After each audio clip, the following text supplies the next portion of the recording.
Hello, I'm Richard Hooper and this is SatTV Week. Now I'm pleased to be joined by Adil of ScopeTel.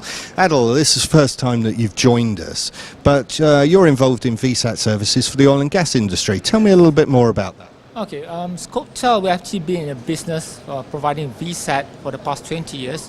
We are a Malaysian-based company, fully licensed, and most of our business comes from the oil and gas industry sector, mainly in the upstream oil and gas. We're talking about exploration, drilling, platforms, those kind of things. So we are heavily involved in that.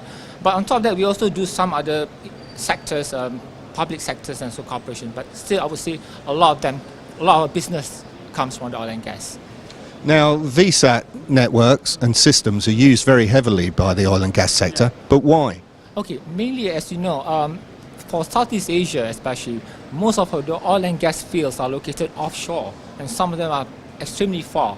There's no other mode of communication available, whether it's microwave or anything like that, that can provide the reach to go to these far locations. So VSAT is the only, we say, viable communication mode of services that's available for the oil and gas to use.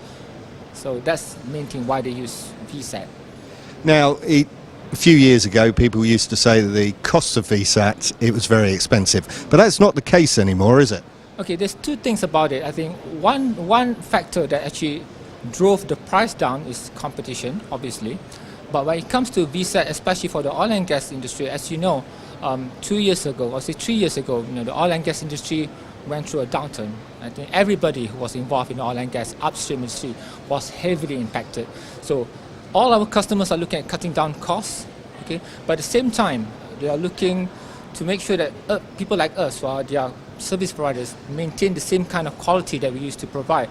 So the challenge for people like ScopeTel, in fact, even our other players in the market right now, is trying to find ways to cut down the cost of our services, but at the same time trying to maintain the same level of quality that we used to provide. So that's the main challenge that we have right now. So competition, and the one of the factor is by our clients itself. They just want us to reduce the cost. So now in Asia, which particular countries are you concentrating on? Currently for ScopeTel, most of our business comes in Malaysia, but we have some projects in Myanmar right now. We have done projects recently in Philippines. We have done in Australia, and in fact, a couple of years ago, we even have some projects in Africa. So, you talk about Africa. Just a quick question on that: is it still the up-and-coming area that people want to target? Okay, when ScopeTel did a project in Africa a couple of years ago, we were actually tagging along with the oil and gas industry. We had a particular client, was a Malaysian-based company who happened to operate in Africa, so we tagged along. But over the years, what we found out was that when we first started off in Africa, some of these countries like Sudan, Ethiopia, Niger, they don't have the expertise back then to do the visa on their own. So obviously, people like these companies from Malaysia going there, they had to bring somebody locally who had the expertise to provide the visa services. But what I would say, over the years, even in Africa right now, there are a lot of people who have the expertise in VSAT. So I would say for ScopeTel right now, our main focus will still pretty much will just be on Southeast Asia, mainly within this region. I think Africa, one thing about ScopeTel now, I think if you may or may not know, we are now part of North Telecom Group. So North Telecom Group is a global VSAT service provider, and they have a lot of businesses in Africa, partners in Africa. So for ScopeTel being part of North Telecom Group, I think our focus mainly will be now more on Asia.